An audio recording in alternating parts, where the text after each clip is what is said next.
Morning, everyone. Thank you for joining us this morning on our webinar. Thank you for choosing us. I know you're all busy and there's lots to do, especially after a bank holiday. So thank you for joining us this morning. We really appreciate it. It's quite a heavy topic for after a bank holiday, after we've had the nice weather and good times, hopefully. But hopefully Charlotte and I can add as much value as possible in the 45 minutes we've got. That's the whole point of today, really, and that's why we set it up as a live Q&A, is so that you guys can ask as many questions as you can, as we can fit in, and we can provide as much value as possible to help as many businesses as possible, really. So quick introduction, my name's Gavin Howarth. I'm the Managing Director of Howarth's, and I also qualified as a solicitor. Hello, I'm Charlotte Geeson, Head of Employment Law and Business Immigration, like Gav, also qualified as a solicitor, and yeah, looking forward to the chat this morning.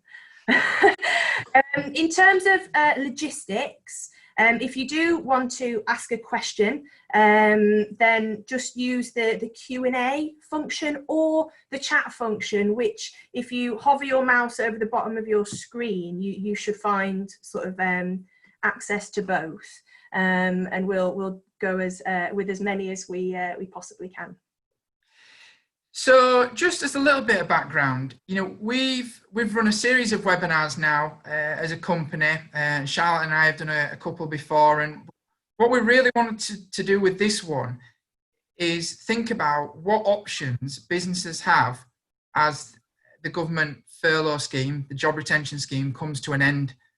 We've known for some time now that it's coming to an end. The Chancellor seems quite firm on the fact that it won't be extended, and he hasn't wavered on that, as far as I can see. So I think we're all accepting that it's going to come to an end in October. And then it's, what do businesses do? You know, what options have businesses got from an employment law perspective, HR perspective, in order to make sure that we're all still here when that happens. You know, as a company, we advise around 500 SMEs from 1 or 2 staff up to the biggest has around 500, anywhere in between in lots of different sectors. And I think it's fair to say a lot of businesses have started to take action, started to make redundancies, looked at short-time working, layoff, things like that, which we'll come on to. But given that we're sort of 8 weeks before we reach the end of the JRS, it's a good time, I think, to revisit these topics and see what options we've got as business owners and managers.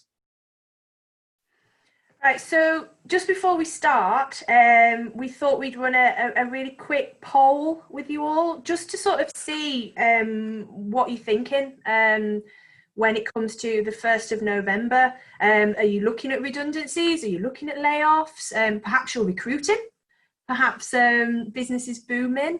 The poll's anonymous, and I think it should be on your screen now.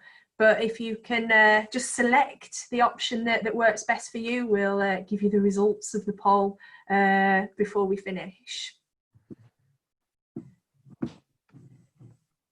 I think, like Gav says, there's a number of options probably available to employers come the end of the JRS. And we'll talk through as many of those with you as we possibly can in the sort of next 45 minutes. But I think if the sort of questions that have come in advance of this session are anything to go by, redundancies are still going to be, you know, big news, if you like. Lots of employers are still potentially, I think, going to be considering reducing headcount going forward, which is something that we've seen a lot of, really since the sort of start of this pandemic. The furlough scheme has been a lifeline for a number of employers, but whether it's just been delaying the inevitable for a lot of people, not sure, but I think that there's probably something in that. In terms of the questions then, like I say, that we've had in advance, they're all about redundancy. So thank you to those of you who have submitted them, and I'll just launch straight in. So the first question that we had, very general, what and when do we have to engage with when it comes to potential redundancy issues? I think the starting point on that is that you have to consider your business position and your business case for change. Ultimately, any redundancy process or any redundancy dismissal comes down to a business need to reduce headcount because you are experiencing either a reduction or a complete cessation in work of a particular kind. So, like I say, the first thing that you need to do is look at your business and look at whether you have that required reduction of work. If you do, then it's then about looking at those employees who are potentially going to be affected or who are affected by that downturn in work, and then making a start on the actual consultation process itself. We've talked a lot in recent weeks and months about redundancy consultation. I have I'm partway through filming a redundancy focused mini-series. If you haven't checked that out yet, then I believe that is on our YouTube channel. But the consultation process, generally speaking, will be a case of speaking to those employees who are affected, looking for alternatives to the redundancy process, and if there aren't any, obviously effectuating a fair dismissal. The consultation process for each employer, each situation will differ, depending on the facts of the case, but that's where we come in. We can obviously advise you through a process step by step in that respect. Yeah, I think just to add to that, sorry, Charlotte, was obviously it's down to the business as to when to consider starting a redundancy process. It's really led by the financials of how quickly you need to cut money or save on certain positions. And a tribunal will very rarely get involved with the business case for a redundancy. Because, of course, how can they? They don't work in the market you work in, the judge, when I say they. They don't know your industry, so it's very difficult for a judge to pass comment on the business case for redundancy. The only time they will do that is, in layman's terms, if it looks a bit dodgy. So if the case, if the business case doesn't stack up, or it looks to be hiding something else, i.e. using it to get rid of someone who's underperforming, and the employee raises that through consultation, or it's just obvious, or there's an indication of such, then a tribunal might start to look at the business case.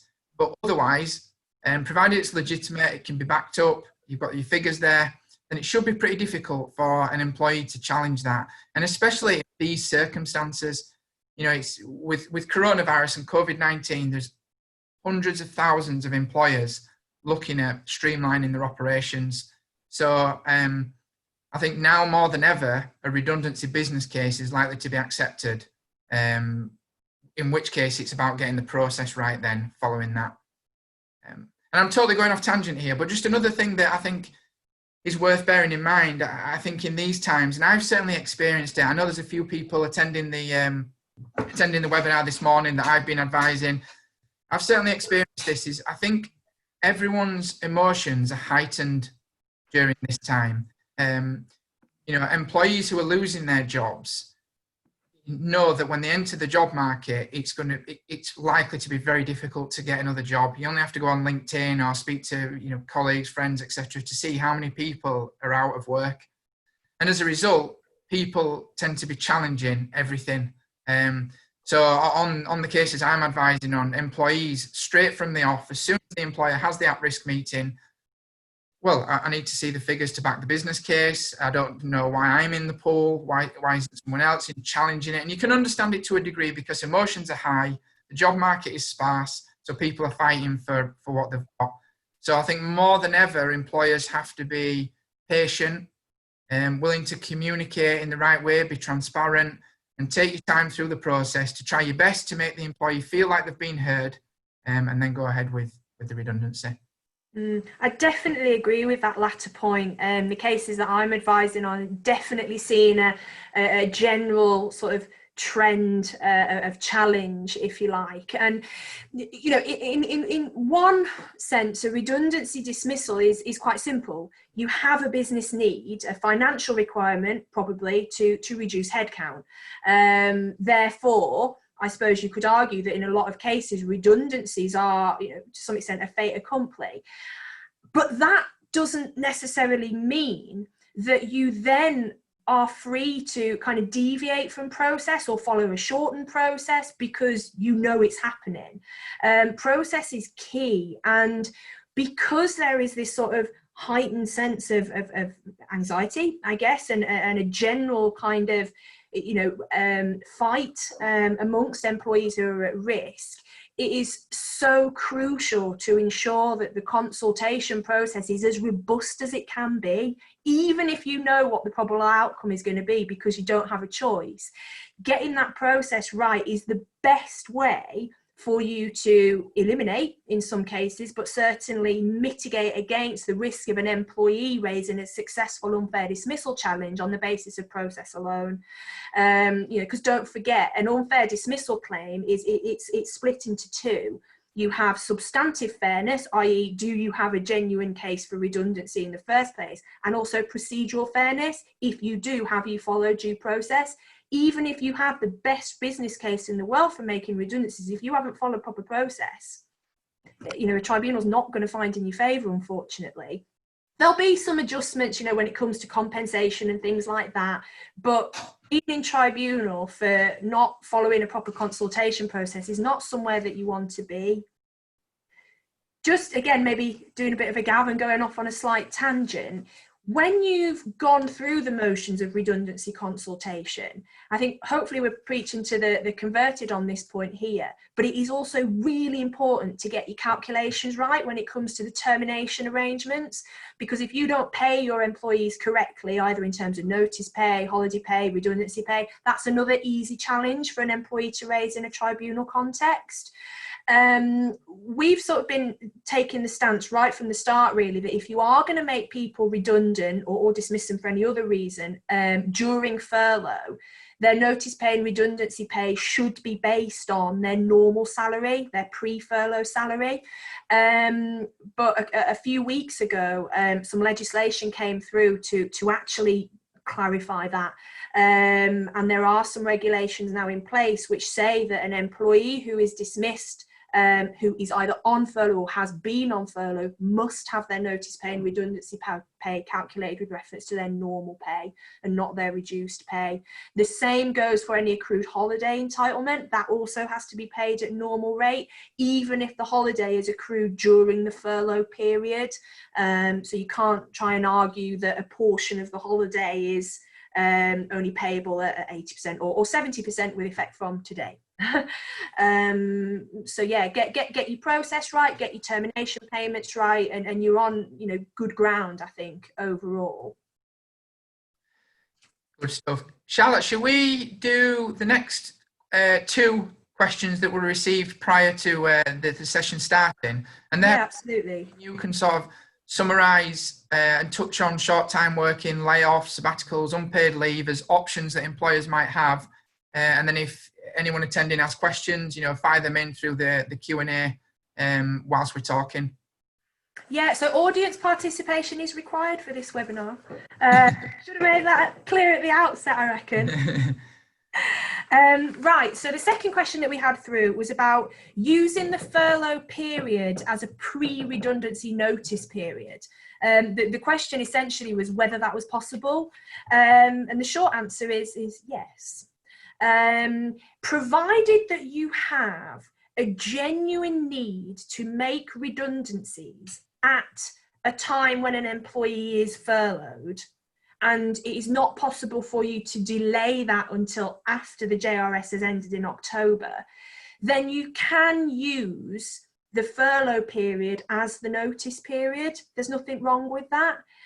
Just going back to the point that I was making before, though, if you do that and you're treating the furlough period as the notice period, you have to pay the employee 100% of their salary.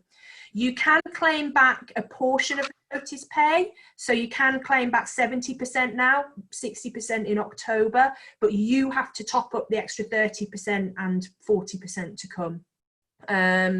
So yeah, as long as, like I say, you've got a genuine need to make redundancies at that point, there's nothing wrong with using the furlough period as a lead-in. Similarly, it's also fine for you to effectively extend an employee's notice period so that they get the full benefit of the JRS prior to the termination of their employment. So what you might have is an employee whom today you want to look at dismissing on grounds of redundancy, but they only have a 2-week notice period. That would allow you obviously to terminate them in the middle of September. But if they're on furlough and you want them to receive the benefit of that furlough pay, you can extend their notice period past that, 3 weeks, 4 weeks, right up to the end of October, so 8 weeks. That's fine. And what you can do is only pay the top up, the 100% for the contractual statutory notice period portion, so the 2 weeks. The rest of the time can be spent on just furlough leave without any requirement to top up, because that extension isn't something that you have to do. Hopefully that makes sense. Any add on that one? No, nothing to add. All covered there, Charlotte. Okie doke. I'll just remind you that audience participation is encouraged if anybody has a question. Third question that came through prior to the session. It was a question about whether or not you can hire people whilst at the same time making less qualified people redundant. Now, it might seem slightly incongruous, I suppose, to make redundancies in one part of your business, but make recruits, carry out recruitment exercises in another part of your business. But legally, there's actually nothing wrong with that. It's fine. The reason for that is because of the statutory definition of redundancy. So the Employment Rights Act refers to a reduction or cessation in work of a particular kind. Now, you might have a staff of 20, 30, 40, 100, 200, but not all of those employees will do the same work. And not all of those employees will necessarily be affected by a COVID-led redundancy situation. You are entitled to pick and choose. So if you have a group of, say, less qualified employees who actually are the subject of a reduced requirement, but you have a need for more qualified people elsewhere in your business, then it's fine for you to recruit there, even though you're simultaneously looking at cuts, because what you're doing is making a distinction between certain work of a particular kind, and that's what it's all about. So there will potentially be a question as to whether or not you need to offer the new roles as suitable alternative employment or non-suitable alternative employment for the people who you are making redundant. But provided you tick the boxes in that respect, then, like I say, there's nothing wrong with it in principle. It's absolutely fine. Anything to say? No, I agree with that. Yeah, nothing wrong with hiring in one department and making redundancies in another because of that work of a particular kind. Yeah, absolutely fine. Yeah, and I think as well, it doesn't necessarily matter whether or not you are sort of a multi-site business. You can still make redundancies at one site and recruit at other sites. There will still be a requirement potentially for you to offer potentially redundant employees at one site the opportunity to apply for or take alternative new roles at a different site. But I think in terms of that element of any process that you might be following in this kind of context, it will be important for you to obtain legal advice to make sure that you're having the right conversations at the right time with the relevant people. Absolutely agreed. Charlotte, I'm just going to say, so the Q&A, the questions sent in previously have sort of taken down a redundancy track. Yeah. But just to come back slightly, one of the things we wanted to talk about on this session as well is what other alternatives are there to redundancy. So maybe we can start addressing a few of those. So, redundancy is an obvious point, but it's a dismissal. It's the ending of a relationship between the employer and employee. So that's at one end of the spectrum. The other end of the spectrum, if you like, is that an employee continues to be employed on full pay and does the work. But what is there in between there, which might stave off a redundancy or is a temporary measure to keep people in employment, but reduce the cost of that person to the business, which is what this is about. So when we sent out the marketing email for this webinar, we covered a few of them, but some of them are short time working, layoff, unpaid leave, sabbaticals even, and then the use of holiday. And these are all, those are 5 things which existed prior to the job retention scheme, and the 5 things that exist still now after the job retention scheme. If we were completing the list, the 6th one would be the job retention scheme, but as we know, that's coming to an end in the next 8 weeks. So then you're back to what we used to know. And just as an important point, as part of a redundancy process, before you get to the point of making someone redundant and dismissing them, an employment tribunal wants to see that you've thought of alternatives and tried to avoid someone losing the job. So what other things could you be doing as an employer to try and stave off the redundancy? Charlotte, should we start on layoff? Yeah. I think once the JRS ends in October, despite what Boris and his chums perhaps seem to think, it's not going to be a magical new world on the 1st of November, certainly where the SME market is concerned. Once that government support has been withdrawn, I think that there are going to be a lot of businesses who, still, they're very much in the middle of the sort of pandemic storm, and they're not really sure sort of how they're going to be able to kind of navigate through the next few months. I think the most obvious sort of course of action for an employer to take come the 1st of November, where they want to avoid redundancies, is like I say, layoff, which is essentially a means of keeping an employee in employment, but without an obligation to actually offer them any work or pay. An employer ideally needs a contractual right to lay an employee off. Probably if you have that contractual right, you'll either have it in your existing contract of employment that you had in place prior to COVID sort of disrupting everything, but also in a letter that you sent to your employees confirming them as being on furlough leave. Certainly if you used any of our templates and you didn't sort of remove the reference, there will be this contractual ability for you to put people on layoff as soon as furlough ends.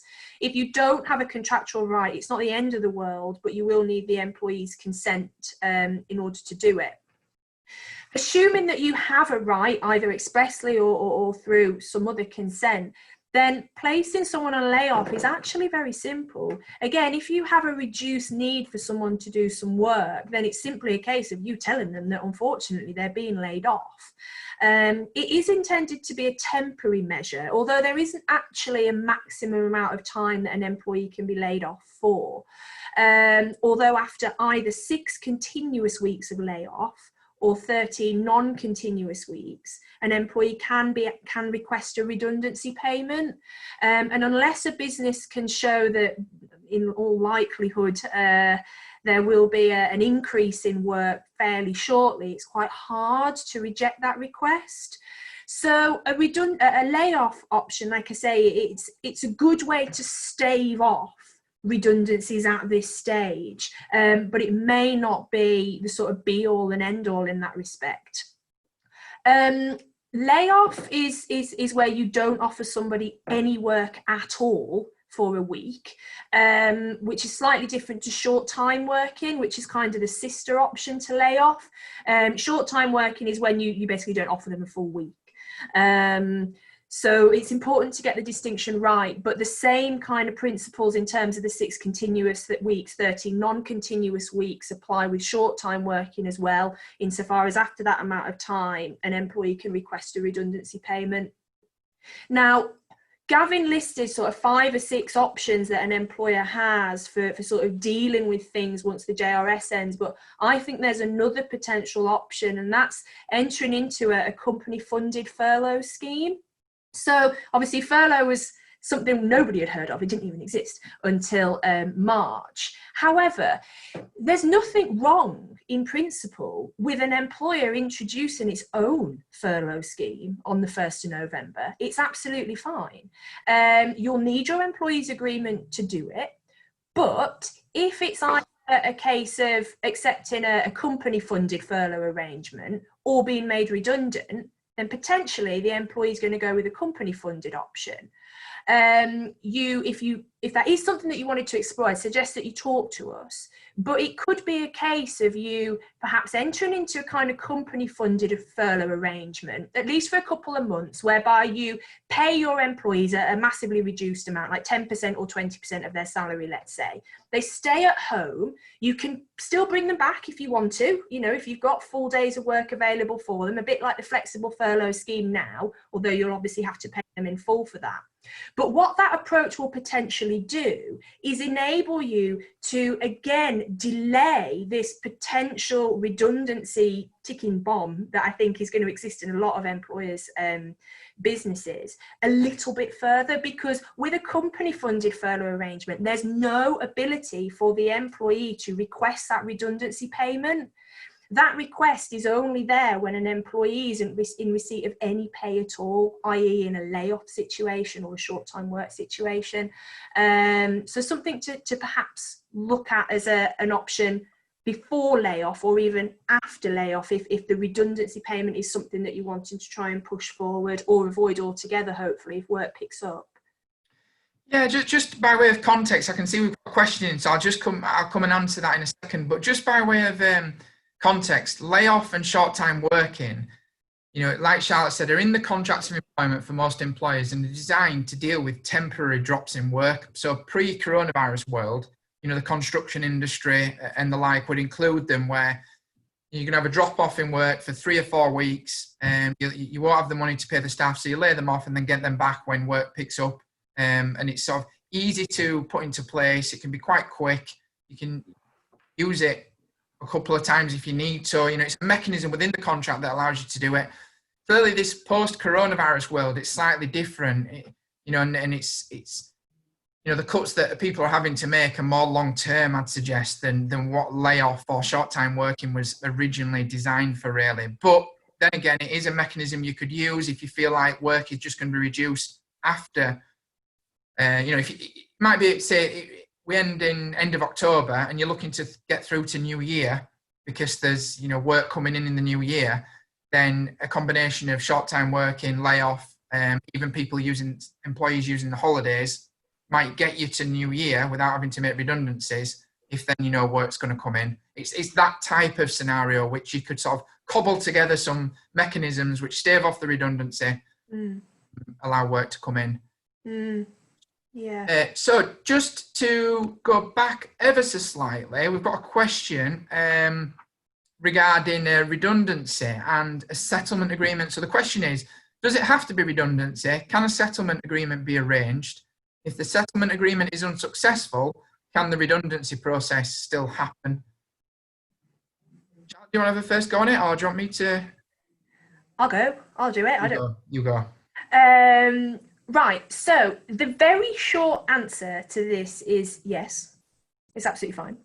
However, I would very much advise you to err on the side of caution before broaching the topic of a settlement agreement with an employee in advance of firstly confirming a potential redundancy situation.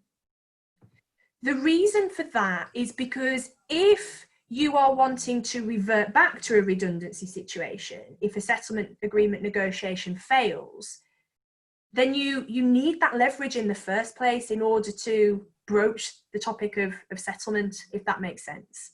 An employee is highly unlikely to just enter into a settlement agreement without understanding why the employer wants to do that in the first place. So if your driver for settlement is potential redundancy, tell your employees that, and then give them the option of then entering into a settlement agreement, which presumably would be on more favourable terms, but if not, then reverting back to the redundancy consultation, which is probably something that is going to happen anyway. So yeah, I think it's fine, but you just need to make sure that the conversations that you have are done in the right way and in the right order. Yeah, I agree with that completely. Yeah, the short answer is yes, you could do it, but I think it's just a conversation around almost tactics around when Exactly that. and why. Like Charlotte said, it's a bit of a card game with settlement agreements. It's when do you show your hand? Because as soon as you have a without prejudice conversation with an employee, they know that you want rid of them, to put it bluntly, by then. So then if they agree, fine, you get the deal done and you move on. If they don't, you have an employee then who knows that you want rid of them automatically before you start any, formal process. Now, technically speaking, the conversation is without prejudice, which means that it should never end up in front of the eyes of a judge later on. But evidentially, but still, the employee knows you want rid of them. So it makes it difficult then for you to do a proper process, because everything you do is going to be challenged and faced with, oh, you're only doing that because you want rid of me. So it's a matter of timing, really. And typically speaking, without knowing the facts, like Charlotte said, I think what you'd be better doing is having the redundancy conversation, start the formal process properly, and then you've got some leverage. If you don't agree, then you crack on with the process. But also what comes to my mind is voluntary redundancy as well. That's another way of, depending on the facts, when you have the at-risk meeting with people, you can say that you'll accept volunteers, and that might be a way to part ways with someone that you're aiming to part ways with. No, I agree with that. The one thing to my mind is if you have a redundancy situation, why would you enter into a settlement anyway? There is that. Yeah, there is that. Unless you wanted to be super nice to someone, or unless there was something sort of iffy in the background. A redundancy dismissal is one of the easiest dismissals really to effectuate if you have a genuine business case. So why would you want to throw extra money at a case when actually you've already got justification to terminate? Each case is different, and like Gab says, you need to know the facts, but something to consider. Yeah, exactly. And I think sometimes employers will, just in terms of the interrelation between settlement agreements and redundancy, when someone applies for voluntary redundancy, if that package is enhanced, so say they'll be due £3,000, but you decide you're going to give them £5,000 through an enhanced redundancy package, then an employer may make a decision then to say, well, if I'm giving an extra £2,000, I'd want that wrapped up in a settlement agreement.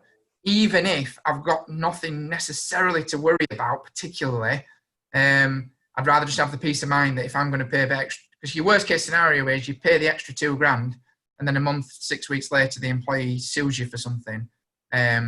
So settlement agreements will usually come in then. And like Charlotte alluded to, not just on an enhanced payment, but if something to worry about, not necessarily worry about, or if you think the employee is likely to bring a claim against you for something you believe isn't right, you may say, right, settlement agreement. Yeah, and I think just sort of following on from that, Gav mentioned earlier about there just generally being more employees fighting against a notification of being at risk. And I think that if you are looking at entering into a settlement agreement with someone because you're paying them an enhancement, it's probably something that you almost definitely want to consider in this case, because whilst everything might be hunky-dory on the face of it, an employee has 3 months to sue you. 3 months is a long time in this COVID world that we're living in. And while someone might be relatively certain at the point of dismissal they'll be able to find another job, actually, in 12 weeks' time, they might not have been able to. The relationship, the memories, the happy memories of the employment may have faded by that point, and they might think, well, I've got nothing to lose, I might as well stick a claim in. Let's see if it just gets me anywhere. It's horrible. It's not justice. And you'd hope the majority of people who you manage, to shake hands with on termination wouldn't do something like that. But people are kind of fighting for their lives out there at the minute. So I think expect the unexpected and do your best to protect your interests whilst you have control over them, I think. Yeah, no, I agree with that. And I think it's a business decision, employer's decision, whether you do that with a settlement. And I think it comes down to risk profile. you know, and you know your staff, but like Charlotte says, you may know them at the time, and then 6 weeks later they speak to someone in the pub and decide to sue you. But yeah, it's certainly, if you're going to pay a bit of extra money, it's certainly worth definitely considering wrapping that up in a settlement agreement. Of course, it's not, you know, a settlement agreement means you're going to fork out another, you know, £750, £800 by the time, or maybe slightly less than that, but around that figure by the time you've paid for their legal fees, your legal fees, and there's time and effort involved.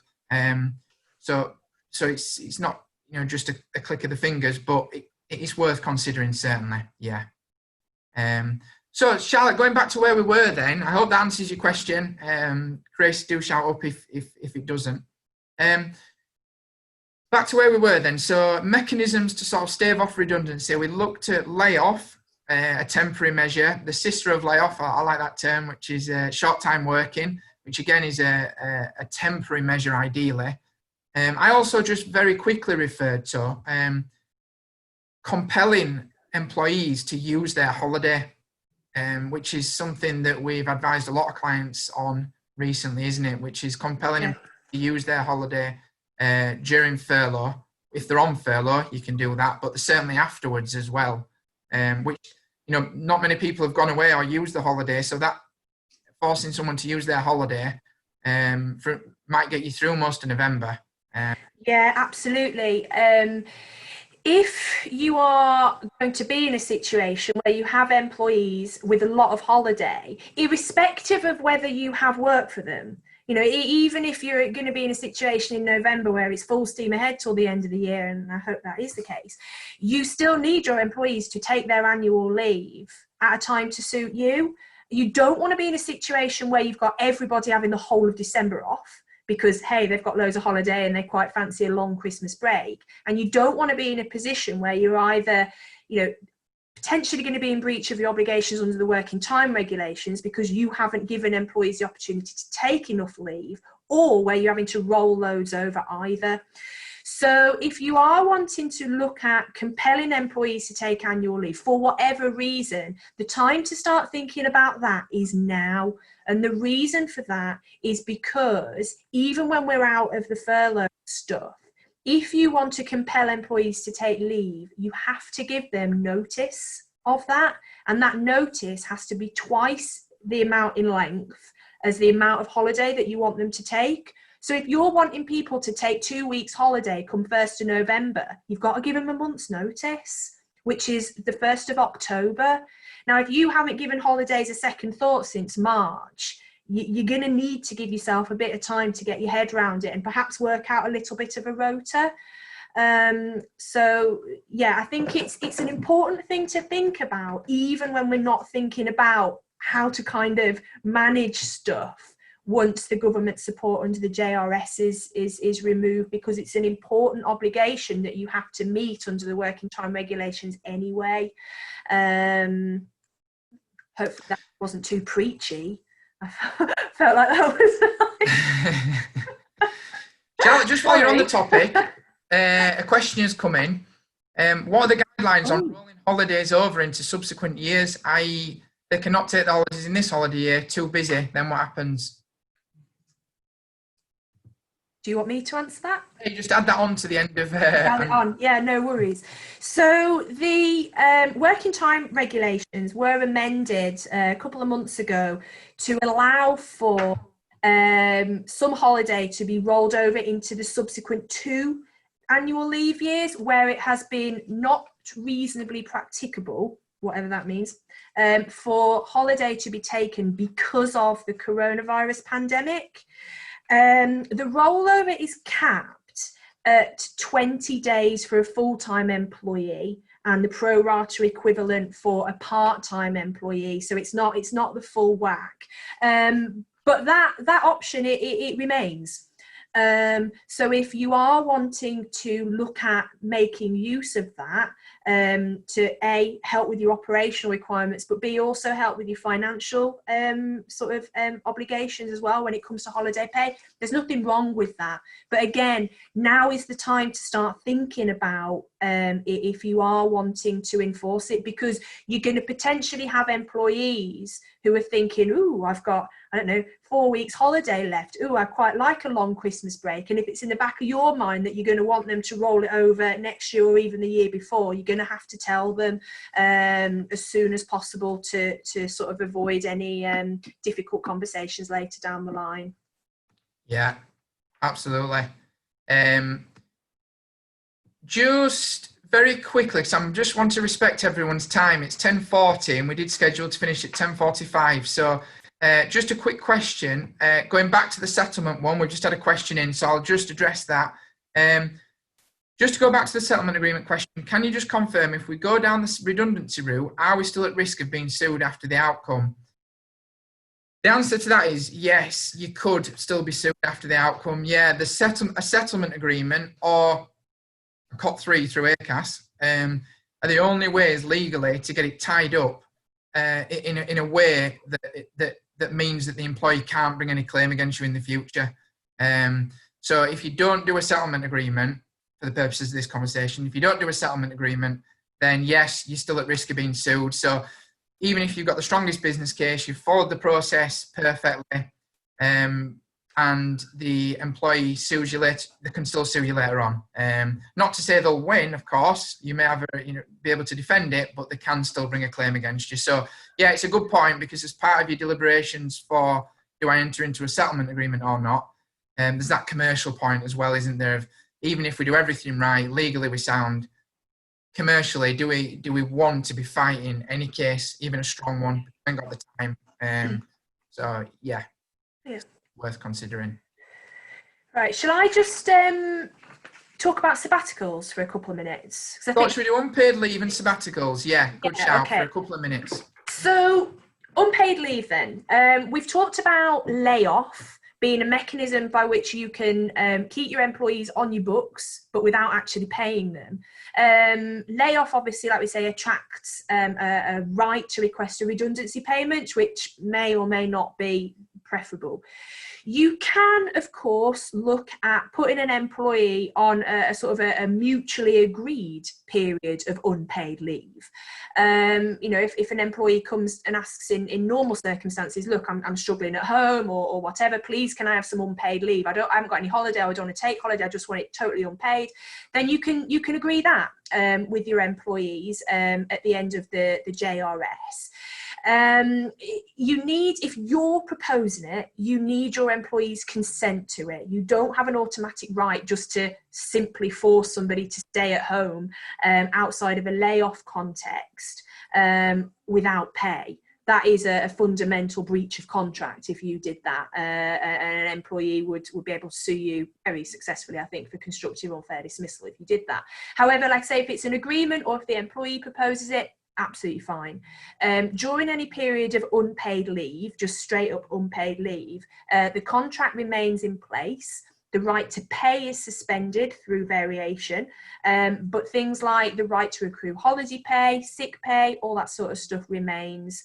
So again, if you are looking at introducing a period of unpaid leave, I would only recommend it as a very temporary measure, because I think there's too much scope for dispute to arise if it extends past probably any more than a couple of weeks.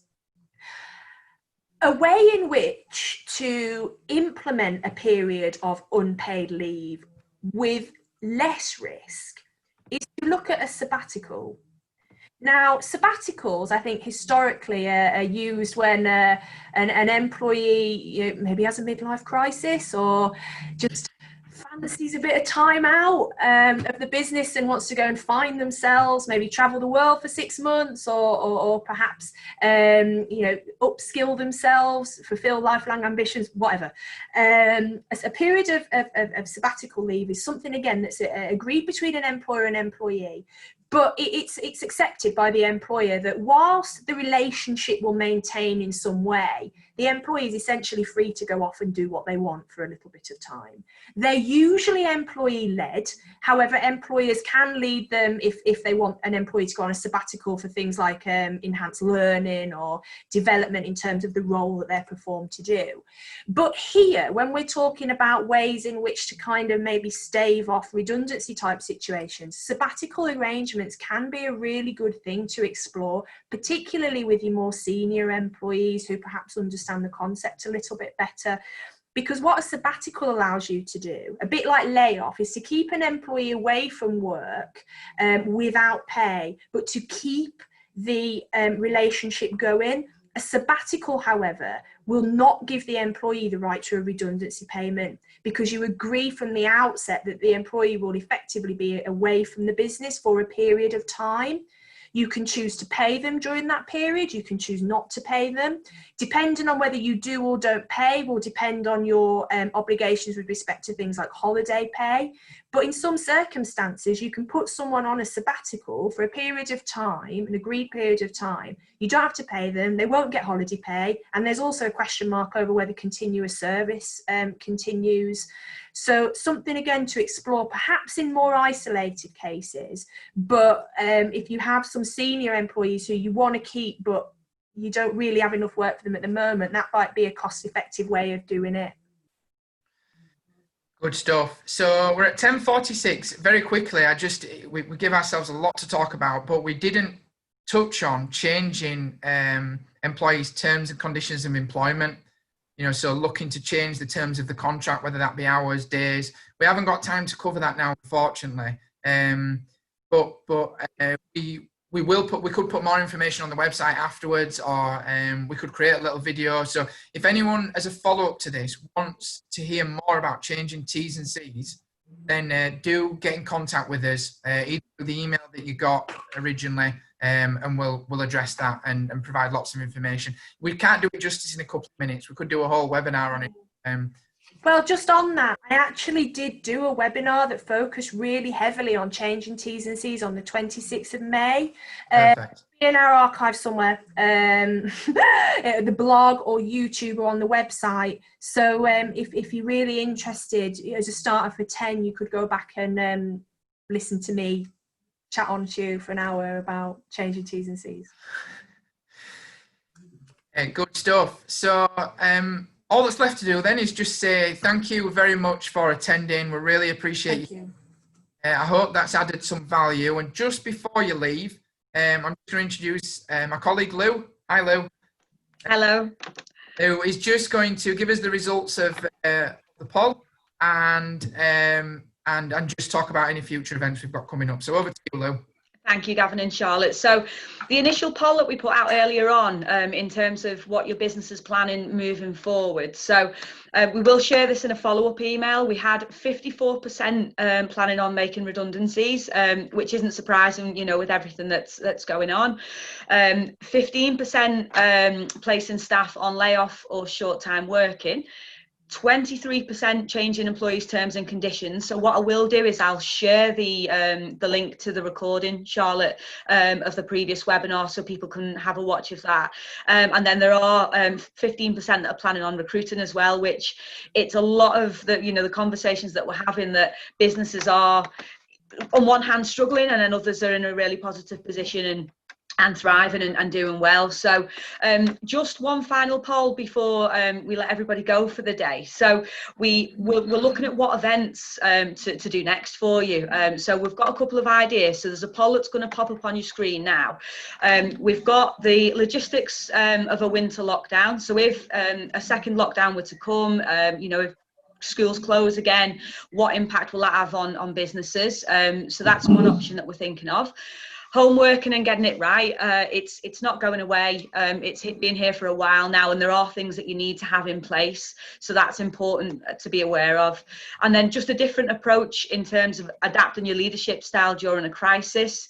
You know, it's tough for any leaders in a business to manage over the past 5 or 6 months, let alone what the next months have to come. So that's another option. And then finally, re-engaging staff after furlough. A lot of businesses are still utilising the job retention scheme.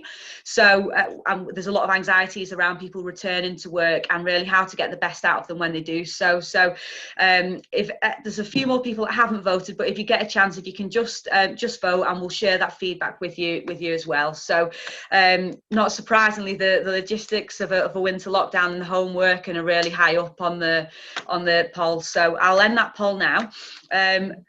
So what we'll do is we'll have a chat with the team, and we'll get some invites sent out for the upcoming events for you as well. And then just finally, you know, we've got a number of clients and non-clients on the webinar, as we always do. So in terms of how we can help you moving forward, for any clients that we've got online, any questions that you've got about the current webinar or current situation, just give your advisor a call. We are doing a lot of on-site work. So, you know, the redundancies that are coming up, we are going out to site to lead on the redundancies and support our clients with that. So if you do want more information, do get in touch. Any non-clients that are wondering where to go next, they don't know what maybe state the documentation's in. If you are interested in a consultation, we can set up a half an hour, 45-minute chat and discuss that between us. And I can tell you a little bit more about how we'd be able to help. So just email louise@howiths-uk.com or give me a call on 01274 864 999. And like I say, we'll share the information on the next events in the coming days. Very finally, you know, every business is talking about how they get over the past few months. We're here to help, you know, as much as we can do. If there's anybody that you think might benefit from our support, just pop over to our referral page, which is on the screen now. Pop in the details and we'll get in touch with them. And, you know, if we can help, great. If not, then we'll be very straight with people, and if there's a way of moving forward together. So thank you all for attending. Thank you for Gavin and Charlotte for hosting the webinar. And we'll look forward to seeing you all soon. Thank you. Thank you. Bye.